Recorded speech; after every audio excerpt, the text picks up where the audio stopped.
इनको डिबेट पे लिंचिंग नजर आती है, मगर जो भीड़ दिख रही थी, हजारों की भीड़ लूटपाट आगे नहीं करती थी, वो सेक्युलरिज्म का संवेद सुंदर संगीत होता है, वो लिंचिंग नहीं होती है, चाहे कर्नाटक हो और चाहे मस्जिद की हिफाजत करता हुआ नहीं देखा। में भी जुमे की नमाज के बाद निकलती हुई भीड़ जो नारे लगाते हुए किसी इंस्पेक्टर का कत्ल कर देती है, वो सेक्युलरिज्म का सुंदर संगीत होता है, वो लिंचिंग स्थान नहीं होता। अब दूसरी बात, आप जब बात करते हैं आप इधर उधर क्यों जा रहे हो?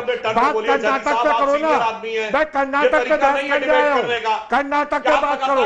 कर्नाटक के अंदर जब मंदिर की हिफाजत करते हुए नौजवान खड़े हुए थे, वो आपको दिखाई नहीं दिए? एक सेकंड रुकिए, दोनों लोग जो कर्नाटक के अंदर मंदिर की हिफाजत करते थे, नौजवान खड़े हुए थे, वो दिखाई नहीं दिए?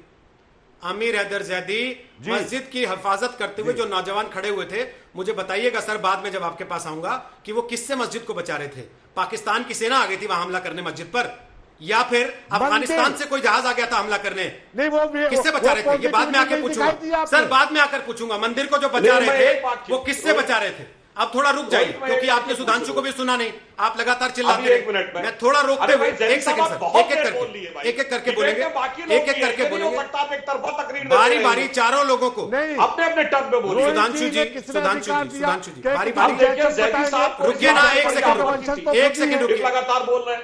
आमिर हैदर जैदी, अगर आपको चिल्लाना है केवल और सुनना नहीं है तो फिर कोई बहस का फायदा नहीं है। फिर बोल दीजिए मैं चिल्लाने आया हूं, मैं चिल्ला के चला जाऊंगा, मेरा काम हो गया, क्योंकि मुझे न्यूसेंस क्रिएट करना है। अगर आप सीरियसली बात करना चाहते हैं तो फिर सीरियसली बात करते हैं, एक एक करके बोलते हैं। प्लीज जैदी साहब, अब रिक्वेस्ट कर रहा हूं, अब एक एक करके बोलेंगे, अब एक एक करके बोलेंगे।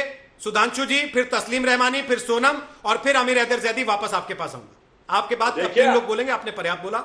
सुधांशु जी जवाब दीजिए, फिर रहमानी साहब और सोनम बोलेंगे। सुधांशु जी बोलिए। आमिर हैदर जैदी साहब को अभी बड़ा बुरा लग गया कि असली हिंदू या नकली हिंदू किसी को कह दिया। मैं इनसे पूछना चाहता हूं, ये कम्युनिस्ट पार्टी ऑफ इंडिया के नुमाइंदे हैं ना, कम्युनिस्ट पार्टी रिलीजन में यकीन नहीं करती, वो कहती रिलीजन इज एन ओपियम। अब आप बताइए, आपने रसूल साहब की बात कही, आप रसूल के भक्त हैं या कम्युनिस्ट? आप असली मुसलमान हैं या कम्युनिस्ट? दोनों एक साथ नहीं हो सकते, क्योंकि अगर आप कम्युनिस्ट हैं तो आप मुनाफिक हैं, और अगर आप मुसलमान हैं तो आप कम्युनिस्ट नहीं हो सकते। आप बताइए आप क्या है? सुन लीजिए, कम्युनिस्ट पार्टी का मतलब ये नहीं है कि धर्मों का इंसाफ करना। कम्युनिस्ट पार्टी का मतलब है दूसरे धर्मों का सम्मान करना। मैं राम का भी सम्मान करता हूँ, हजरत मोहम्मद का भी सम्मान करता हूँ, और मेरा अकीदा वो मेरा पर्सनल अकीदा है, वो मेरा पर्सनल अकीदा है, वो मेरा पर्सनल अकीदा है। मैं अपने अकीदे नहीं बेचता, मैं मजहब का व्यापार नहीं करता, मैं किसी को नकली मुसलमान नहीं बताता, मैं किसी को नकली हिंदू नहीं बताता। लेकिन जयचंद्र की औलाद मुझे बता दो, मुझे बता दो कि अंग्रेजों के साथ मिलकर मुखबरी कौन करता था? अंग्रेजों की मुखबरी कौन करता था? राजीव त्यागी के बताते हो। अच्छा, चीन के साथ कौन था? ठीक है, बताइए। आज राजीव त्यागी से बड़ा प्यार हो गया आपको, उन्हीं राजीव त्यागी को यहाँ बैठ के आप गालियां देते थे, इसलिए आप छोड़ रहे हैं। सुधांशु जी थोड़ा डाउन करो प्लीज, आपको भी और जैदी साहब को तो कोई फायदा नहीं कहने का। अरे सर प्लीज प्लीज सर, आप एक काम कर लीजिए, आप एक काम कर लीजिए, मेरे गांव के थे। अरे भाई एक काम कर लीजिए, एक काम कर लीजिए, अगर इतने बड़े आप भाई थे ना सर, इतने बड़े आप भाई थे, उनके घर पे मुझे दिखाई तो देते, कहीं नहीं ढूंढ देखता रहा, आपको ना तस्वीरों में दिखे ना सामने दिखे, इसलिए अब रहने दीजिए। आपके नाटक की पोल पट्टी खुल गई, अब आपकी आवाज है डाउन। अब मैं रहमानी साहब के पास जा रहा हूं और सोनम के पास जा रहा हूं, और उम्मीद करूंगा आप सुनेंगे दोनों को। सुधांशु को तो आपने सुना नहीं, लगातार चिल्लाते रहे आप। तस्लीम रहमानी, अब बोलिए अपनी बात। मसला इस बात का नहीं है ना कि ये असली मुसलमान है कि नकली मुसलमान है, सीपीआई वाले मुसलमान हो सकते हैं कि नहीं हो सकते, ये उनका पर्सनल मैटर है, ठीक है मैं छोड़ देता हूं उस पर। लेकिन मसला बेंगलुरु का है, जो सवाल सोनम ने उठाया। अगर आपको नाराजगी है, अदालत, कानून, पुलिस सब कुछ तो है, आप शहर को आग लगा देंगे क्या? और फिर ये लोग बैठ के जस्टिफाई भी करेंगे उसको।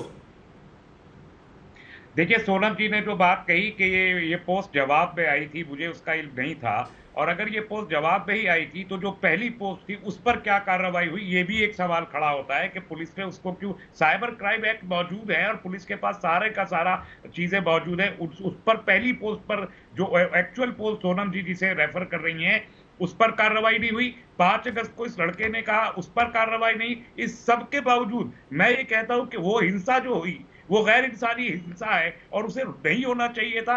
किसने साजिश की कि घंटा 2 घंटे के अंदर इतना बड़ा मॉब इकट्ठा हुआ, उसकी तहकीक होनी चाहिए। और अब मैजिस्ट्रियल इंक्वायरी की बात हो गई है तो वो सामने आएगा कि किसने किया। हम आज जजमेंटल नहीं हो सकते। अब ये विषय है कि जो सरकार मौजूद है वो इस किस्म के हेरस क्राइम को लेके अगर लैक्सिटी शो कर रही है तो क्या वो एंटी सोशल एलिमेंट्स को मौका नहीं दे रही कि वो शहर का अमन बर्बाद करके घरों को आग लगा दे?